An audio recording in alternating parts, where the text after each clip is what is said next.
여러분 평안하십니까? 오늘도 말씀과 함께 주님의 은혜 가운데 거하시기 바랍니다.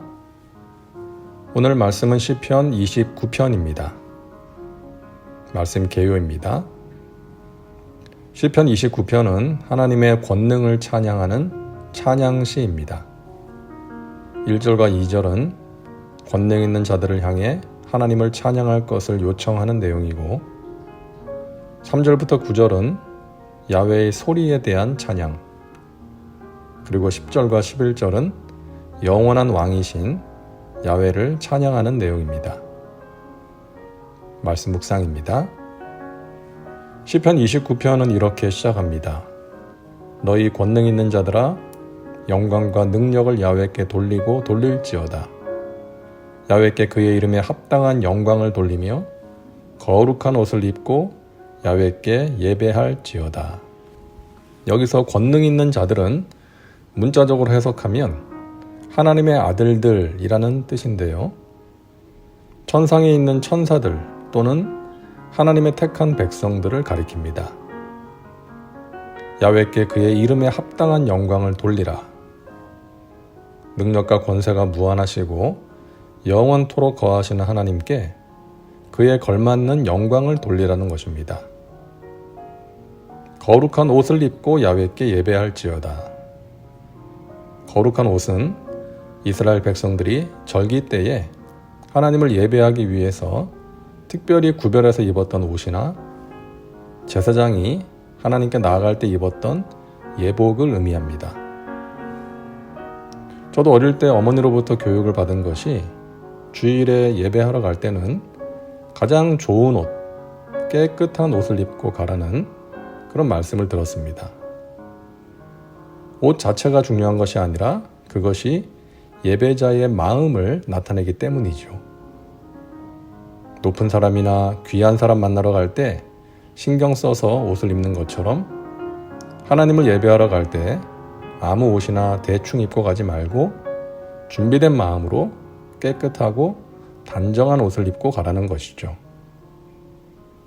준비된 마음으로 최선의 것으로 예배하라는 것입니다. 3절부터 9절은 야훼의 소리에 대한 찬양입니다. 야훼의 소리가 물 위에 있도다. 영광의 하나님이 우레소리를 내시니 야훼는 많은 물 위에 계시도다. 3절부터 9절까지 야훼의 소리라는 구절이 7번 반복되는데요. 그렇게 반복하면서 소리의 특징을 자세하게 서술합니다. 야훼의 소리가 물 위에 있도다. 야훼의 소리가 힘이 있다. 위엄차다. 백향목을 꺾으신다. 화염을 가른다. 광야를 진동한다 등으로 표현합니다. 우레소리는 하나님의 나타나심을 상징하는 표현인데 야훼의 소리, 우레소리라는 청각적인 이미지를 통해서 자연과 인생을 섭리하시는 하나님의 권능을 표현하고 있습니다. 야훼의 소리가 백향목을 꺾으시며 야훼께서 레바논 백향목을 꺾어 부수시도다. 레바논의 백향목은 아주 강하고 오래 견디는 특징을 가진 나무입니다. 그래서 힘과 번영의 상징으로 많이 사용되는 나무죠. 우리가 좋아하는 성경 구절에도 백향목이 나오죠. 의인은 종려나무같이 번성하며 레바논의 백향목같이 성장하리로다. 이처럼 백향목은 힘과 번영 그리고 안정의 상징입니다. 하지만 그런 강한 재질의 백향목도 야훼의 소리에 꺾어졌다는 것이죠. 강한 하나님의 권능을 표현하는 것입니다.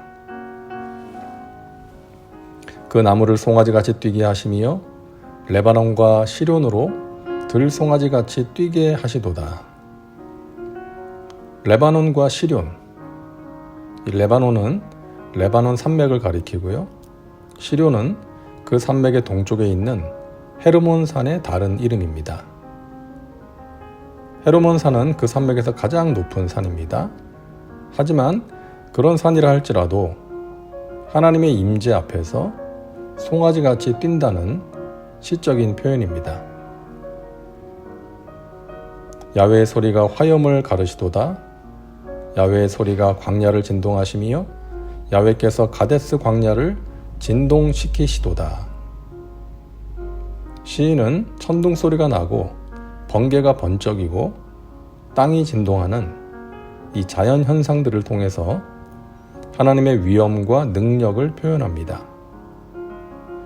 하늘에서 번개가 치고 천둥 소리가 크게 들리면 우리가 깜짝 놀라고 또 순간 두려움이 마음에 임하게 되죠. 더구나 땅이 흔들리는 지진이 나면 얼마나 두렵습니까? 그런 자연현상 앞에서 인간이 할 수 있는 일이 없죠. 인간의 연약함을 실감하게 되는 것입니다. 제가 터키에 있을 때 어느 지역에 큰 지진이 나서 많은 건물이 무너지고 사람들이 죽거나 실종되는 일이 있었습니다. 그래서 교회에서 헌금을 해서 이제 그 지역에 가서 전달하고 이재민들에게 이제 먹을 것과 입을 것을 나누어 주고 온 적이 있는데요.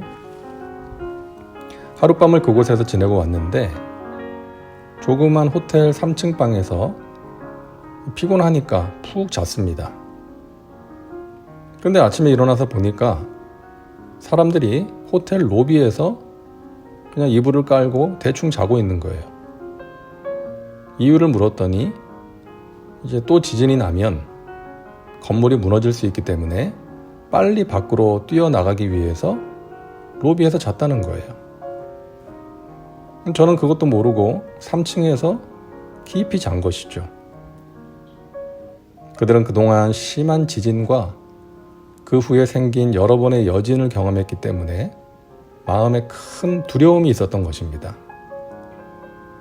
그때 제가 기도했습니다. 하나님, 이들이 이런 경험과 두려움을 통해서 하나님을 찾게 하시고 하나님께서 피난처가 되신다는 것을 알게 하옵소서.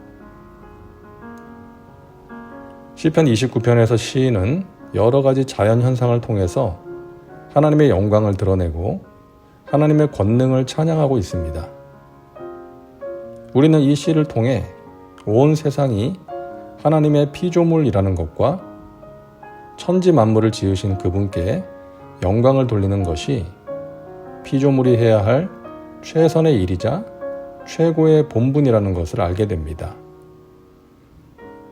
시편 29편이 이렇게 마무리됩니다. 야훼께서 자기 백성에게 힘을 주시며 야훼께서 자기 백성에게 평강의 복을 주시리로다. 하나님의 권능을 찬양하며 영광 돌리는 하나님의 백성들에게 하나님께서 힘을 주시고 평강의 복을 주신다는 것입니다. 우리가 누릴 수 있는 복 가운데 가장 귀한 복이 아닐까 생각합니다. 평강의 복입니다. 우리의 마음과 생각을 지켜주는 평강, 세상이 줄 수 없는 하늘에서 내려오는 평화, 이 복을 꼭 받으시기를 주님의 이름으로 축원합니다. 다음은 말씀 적용입니다. 오늘 말씀을 통해 당신에게 주시는 메시지는 무엇입니까? 자신과 삶에 구체적으로 적용하시기 바랍니다. 이제 기도합니다. 사랑과 은혜가 풍성하신 하나님, 오늘도 말씀과 함께 살게 하시니 감사합니다. 천지 만물을 창조하시고 다스리시는 하나님을 찬양합니다. 그 하나님의 권능을 찬양하며 하나님께 영광 돌리는 저희들의 삶이 되게 하옵소서. 하나님의 백성들에게 주시는 평강의 복을 누리며 살게 하여 주옵소서. 예수님의 이름으로 기도하옵나이다. 아멘. 오늘도 말씀과 함께 은혜 가운데 거하시기 바랍니다. 오늘도 우리가 찬양으로 마무리하겠습니다. 여러분 사랑하고 축복합니다.